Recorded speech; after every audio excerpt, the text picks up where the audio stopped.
दोस्तों आप लोगों ने दुनिया के कई ऐसे राजनेताओं के बारे में देखा और सुना होगा जो अपने देश की जनता के लिए अपनी जान तक दे देते हैं। पर वहीं दुनिया में कुछ ऐसे राजनेता भी हुए हैं जिन्होंने अपनी सनक के चलते लाखों करोड़ों लोगों की जान ले ली, जिनमें हिटलर जैसे तानाशाहों का नाम आता है। पर दोस्तों आज हम एक ऐसे तानाशाह के बारे में बात करेंगे जो एक नरभक्षी था। जी हाँ दोस्तों, इसे इंसानों को मारकर उनका मांस खाने का शौक था। यही नहीं, इसके फ्रिज में इंसानों के सिर और उनके कई अंग रखे रहते थे। और इसकी अय्याशी की बात करें तो इसके हरम में 200 से 250 विदेशी लड़कियां रहती थीं, जो इसकी हवस को शांत करती थीं। और इस हबसी दरिंदे पर 6 से 7 लाख लोगों के कत्ल का इल्जाम था। दोस्तों हम बात कर रहे हैं ईदी अमीन की, जो युगांडा का राष्ट्रपति था। युगांडा के लोग सब कुछ जानने के बाद भी कुछ नहीं कर सकते थे क्योंकि इसके हाथ में सब कुछ था। दोस्तों इस राक्षस का कद 6 फुट 4 इंच था और वजन 160 किलो। शुरुआती दिनों में ये युगांडा की आर्मी में एक नॉर्मल सैनिक था, पर बॉक्सिंग का अच्छा खिलाड़ी होने की वजह से इसे स्पोर्ट कोटे में प्रमोशन मिलते गए। ये युगांडा का नेशनल खिलाड़ी रहा और इसने 9 साल तक लगातार बॉक्सिंग की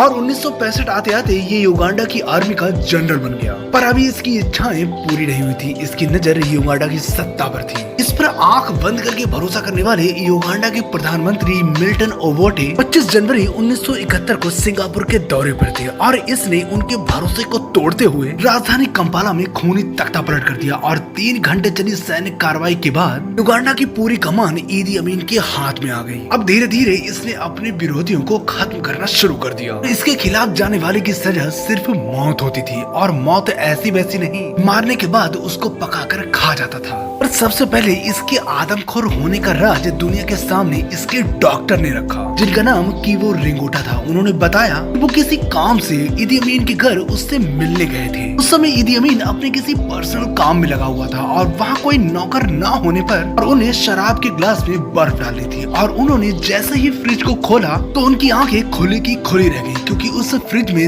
2 आदमियों के सिर कटे हुए रखे थे। जब डॉक्टर ने लोगों से पूछा तो लोगों ने बताया कि ये आज का नहीं, ये आए दिन ऐसा होता है। और दोस्तों ये तो कुछ भी नहीं, साल 1975 में इसकी बात ना मानने पर ये चीफ जस्टिस को ही मार कर खा गया। दोस्तों इसने युगांडा पर 8 साल राज किया और इस समय अंतराल में लोगों को रोडों पर लाशें मिलती थी। अय्याशी की बात करें तो 6 बीवी और उनसे 45 बच्चे थे। इसके अलावा 250 रखेले थी और उनके भी बच्चे थे, जो कि रिकॉर्ड में दर्ज नहीं किए गए। और इसकी सनक की बात करें तो ये भारतीयों से बहुत नफरत करता था। इसका अंदाजा आप ऐसे लगा सकते हैं कि युगांडा में रह रहे लाखों भारतीयों को इसने बेघर कर दिया था। इसने युगांडा को छोड़कर जाने का आदेश दे दिया। दरअसल इन भारतीयों को अंग्रेजों के शासन काल में युगांडा लाया गया था और समय के साथ साथ इन्होंने बड़े बड़े बिजनेस स्टेबल कर दिए। पर 4 अगस्त 1972 को सभी भारतीयों को युगांडा छोड़कर जाने का आदेश दे दिया, जिसमें सिर्फ एक बैग ले जाने की अनुमति थी। इसके कुछ सालों के बाद इसने पड़ोसी देश तंजानिया पर हमला कर दिया। उस समय इसको कर्नल गद्दाफी का सपोर्ट था। 6 महीने चले इस युद्ध के बाद ईदी अमीन हार गया और युगांडा छोड़कर इसे भागना पड़ा। इसने लीबिया में कर्नल गद्दाफी के पास शरण ली और उसके बाद सऊदी अरब चला गया।